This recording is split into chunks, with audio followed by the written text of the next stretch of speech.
So I'm setting up a machine for my sister, a new one. She's got the Lilac Cricut Maker, the OG, and I thought I'd just highlight some of the changes in Cricut Design Space. So I'm using Windows at the moment, which is a little bit different to what I would normally be using, my Mac. But a couple of things to note. First of all, you might log in and you see these little icons along here. They're probably making sense in terms of inspiration, projects, my stuff.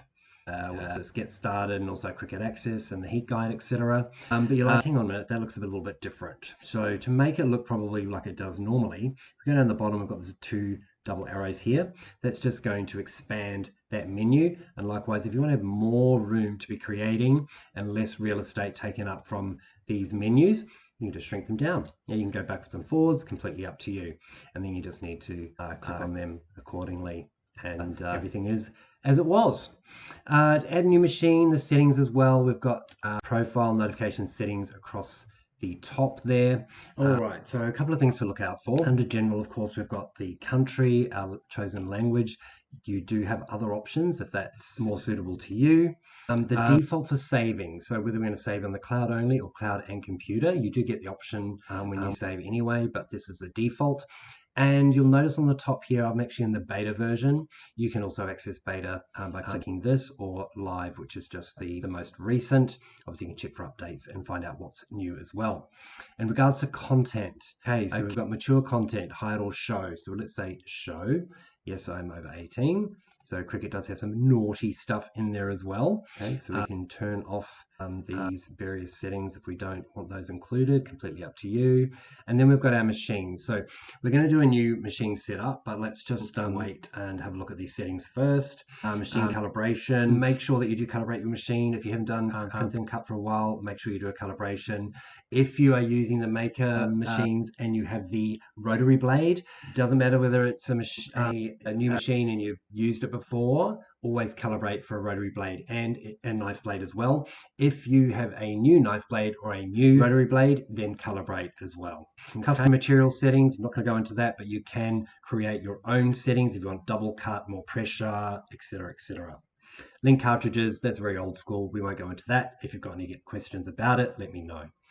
In regards to the canvas, you can see them here behind. You can have the full grid, which are these teeny tiny little, I think they're 1/8 if you're on imperial rather than metric, partial grid or no grid as well. You can also turn those settings on and off when you're making a design if you want to have a look at it without those lines behind it as well, but this is just purely for the default.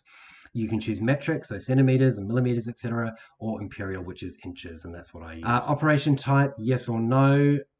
I don't even know what that is, but let's just move on. Mode type, so you can create some defaults. So for the Cricut Maker, the default is going to be on a mat, and the print and cut size is going to be A4, but see how you can actually change those defaults. So for example, if this was a Cricut Maker 3, our settings might be without a mat, 13-inch, still A4, and then it will default to that as the expectation when you go to make a project, still giving you the option to do multiple ways, so some on a mat, some with smart materials, but by default, it's going to prompt you to use smart materials or ask you if that's what you're using.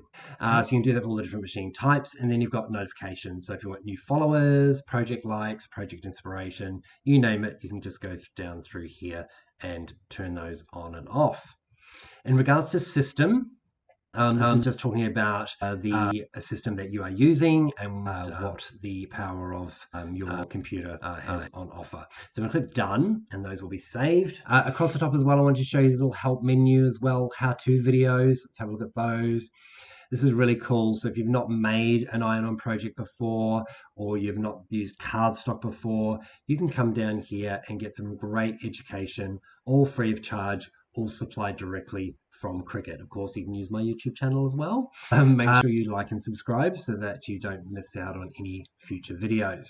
But this is a really great resource I think a lot of people don't even know about. Other great one is cheat sheets. So again, we've got step-by-step lessons. So how to use Design Space across different devices. So it shows you the differences between the desktop version, the iPad, and the smartphone. Some of the machines and tools introductions, watercolor cards, quick tour of Design Space. Really, really cool. And you can actually print those out as well, which is really neat.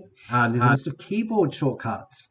And this is actually quite useful. So you can use your Control-C for copy or Command-C on a Mac, and then Control-V or Command-V to paste. And there's a whole bunch of them here. So if you like those shortcuts, they're all listed. And again, you could save those and use them anytime you like.